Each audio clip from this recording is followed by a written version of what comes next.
I got my son a 7K motorcycle for his 18th birthday this past June.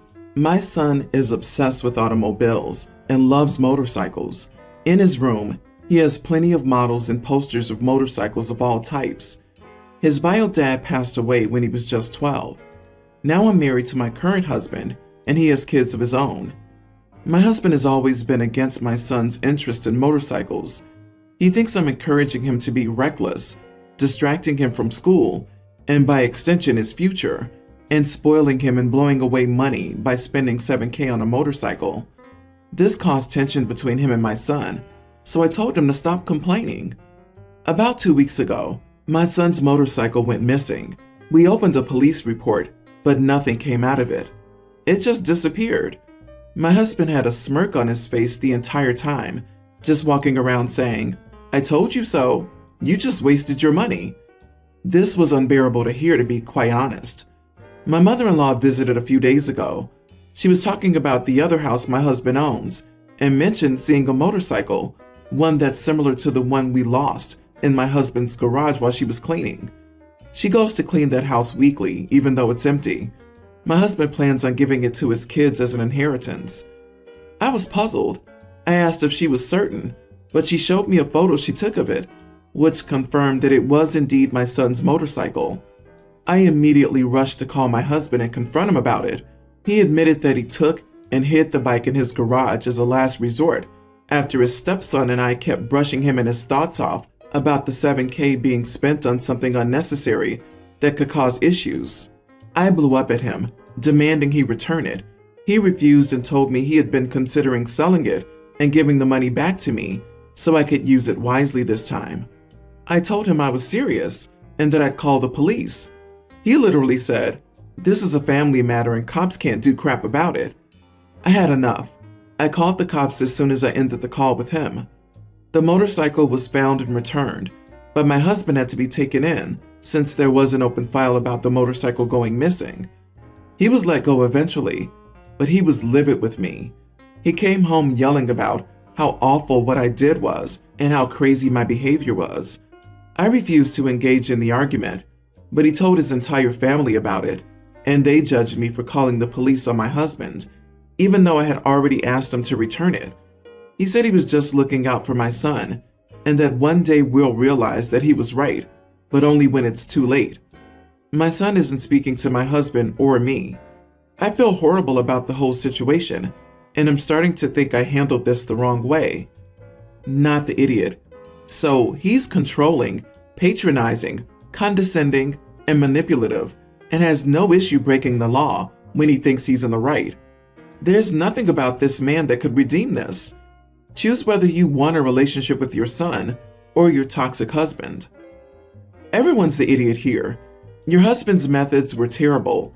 He's an idiot for stealing your son's motorcycle and being holier than thou.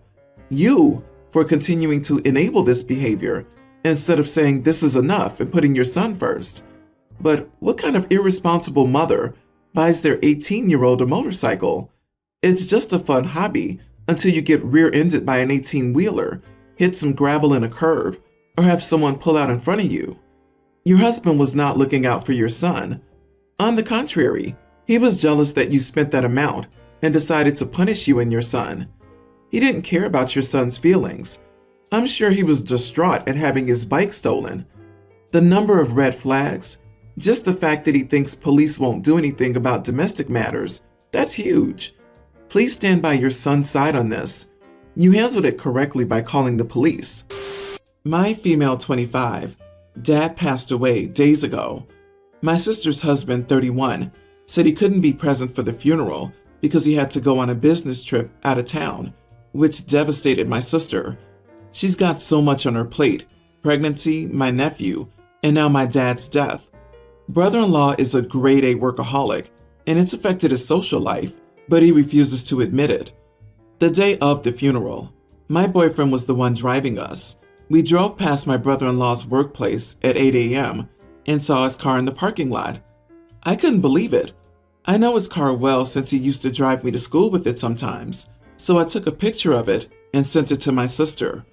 My sister was losing it, so my boyfriend suggested we bail. He dropped me off at my friend's house, and later I found out that my sister found out that her husband was in town the entire time, but lied, so he didn't have to skip work for the funeral. There was a huge blow-up, and he called me saying I had no business stalking him at his workplace and taking pictures of his vehicle. My family is mad at him, but also at me, because they said I stirred crap and caused my sister more problems now that she's arguing with brother-in-law about him purposely missing the funeral. My boyfriend said I did the right thing. Am I the idiot? Not the idiot. Brother-in-law was lying and got caught. Also, if he was supposedly out of town, where was he spending the nights? Who was he spending the night with? Of course you'll be punished as the messenger, and you did add to your sister's stress at the moment. That said, you may save her years of lies and deception of dealing with someone who would show his wife so little support. My guess is a hotel near his work, so that he wouldn't have to be on the road long enough to be spotted when he went to work. My dad did this a lot around family reunion times. Honestly, I think OP should have held this for a bit, or set the sister down to let her know what she saw. On the day of the funeral, the sister was an emotional mess. I'm not sure that that was the correct time to send her a text message, letting her know that her husband betrayed her by lying, and potentially worse. Are you people high? Of course not, the idiot. Is everyone forgetting not only is he lying, but he's not there to support his wife during this difficult time when she needs him? Liars always end up getting caught anyway. He doesn't sound like a great brother-in-law anyway. I mean, leaving his pregnant and grieving wife with a small child because he doesn't want to miss work? Is he trying to cure cancer? A quick tip: working late and working out of town are popular nicknames for mistresses. Probably a coworker he went home with. My boyfriend was at the laundromat doing our laundry, and he left behind my bra washing bag. It contained all 7 of my regular bras, but thankfully none of my sports bras, which get washed normally. When I realized what had happened, I made him return to the laundromat and look for them, but unfortunately they were gone, and the shop owner said that there was probably no way to get them back. I wear a 32K cup bra. This is not exactly a bra size you can just walk into Target and find. I generally have to order my bras from places like Curvy Kate. More than that, I'd finally gotten to the point where I knew what styles of bras fit me comfortably, and those 7 bras were ones I'd specifically chosen because they fit me well and looked good on me. When I asked him to please replace them, since he's the one who lost them, he initially agreed until I sent him links to each of the bras, minus one no longer made, and the cost was nearly $400. He told me he would be happy to replace 1 or 2 of them, but I was spending way too much on bras, and he couldn't justify the cost. I said, while it's not ideal, I could accept it if he could buy me the 2 that I needed most, and then over time replace the others. But he said no, that's not any better. I told him that when I accidentally spilled car oil all over his college hoodie, I went right out and immediately replaced it, even though it was from the school bookshop, so it was incredibly overpriced. He said that was completely different. He took this issue to his sister, who agreed with him that I overspend on bras and should try harder to find something that fits at the mall. Am I the idiot for this? Should I accept this? Not the idiot. Tell your boyfriend and his sister to hop over to the mall and find some bras with a K cup. Tell them to check every store and not to return without one. They could spend days searching the mall and not find a single bra in your size, especially a K cup with a small band size. You need to replace more than the bras. Seriously, and even with small size cups, bras can be really uncomfortable. I'm also a K, and I still have yet to find a bra that doesn't poke, pinch, leave welts, and just cause general misery. I'm a total cheapskate, but I spend money on bras, shoes, and a bed. Those 3 are critical. They're ridiculous to tell her she's spending too much to find the comfort they take for granted. OP, if this isn't breakup worthy for you, at least tell him he's lost all access to your Ks until he can replace all the bras. Yeah, I'm in the throw the whole man away camp because he clearly doesn't know enough about women to be in a long-term relationship. However, I can't believe his sister agreed with him. As a rule, men have no idea what bras cost. He lost them. He should replace them. Tell him you'll flatten all his tires, but only pay to replace one. Ask him how that would work for him, and then tell him he spends too much on tires. My female 24, ex-fiance 24, and I were together for 7 years. He proposed last fall, and we mutually decided to break up in May. He's always gotten along incredibly well with my parents, especially my father. They always treated him like he was one of their children, and my parents have always told him that he's part of the family. For example, he started coming on family vacations with us when we were 17. It was a very tough decision to end our relationship, but we both agreed it was for the best. He moved out while I finished up our lease term. Unfortunately, his plans fell through last minute, and he moved in with my parents for a little while finding a new place. Obviously, I felt a little weird about him moving into my childhood bedroom and being at my parents' house a fair amount. It led to lots of awkward interactions, but we got past it. He moved out at the start of August, and I thought that was that. Last night, my parents invited me over for dinner. They sat me down and explained that since the wedding was off, and my ex-fiance wasn't going to be a part of the family by marriage, they wanted to adopt him. They asked him last week, and he agreed, as long as I'm okay with it. I'm definitely not. I told them that I was really not comfortable with it, and they started telling me that I'm keeping them away from their son. What? And that I need to tell him that I'm okay with it, so that we can all be a real family. I'm worried I'm being an idiot, because they have cared so much for my ex over the years. I'm also concerned I'm being selfish by worrying about how to explain this to future partners. Am I the idiot? Edit. I do have a younger brother. He's going to university in another country and doesn't visit home very often. My ex's mom passed away when he was young, and his dad remarried and is much more invested in his new family. He was spending so much time with me and my family that I don't think he's close with his dad anymore. That's why I'm worried I'm the idiot by taking the idea of a family away from him. Reading this post made me feel like I walked through a cave full of hallucinogenic mist. They what? They want to adopt a grown man, your ex-fiance no less, so that he remains part of the family? Not the idiot, hun, but I think your parents need a psychological evaluation because that idea is bat crap crazy. Nope, no way, no. He's taking your family away from you. He can always establish a relationship with his dad, but he doesn't want to because that's work. You know, like any relationship. He's happy taking your family from you. Don't be worried about his feelings as he's not considering yours. For real though, I would tell my parents if they went through with this, they would gain a son but lose a daughter. They should be starting to distance themselves from him now that the relationship is over. But instead they went way in the opposite direction. It'll change the family dynamic for the rest of your life.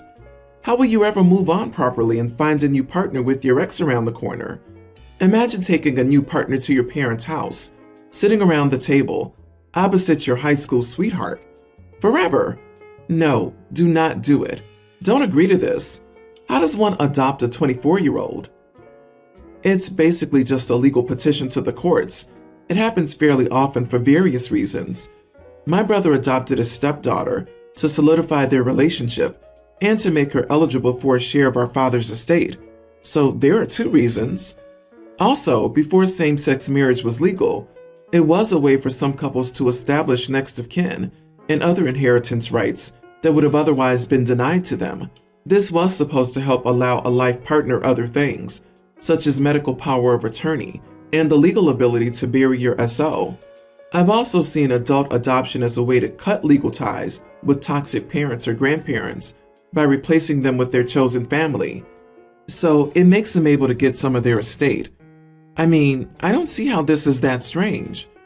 I'll grant that it is unusual, but if OP's ex has been involved in their life since he was a teen and hadn't really had a solid family of his own, I can see how he might have parental views towards OP's parents and them having similar views toward him.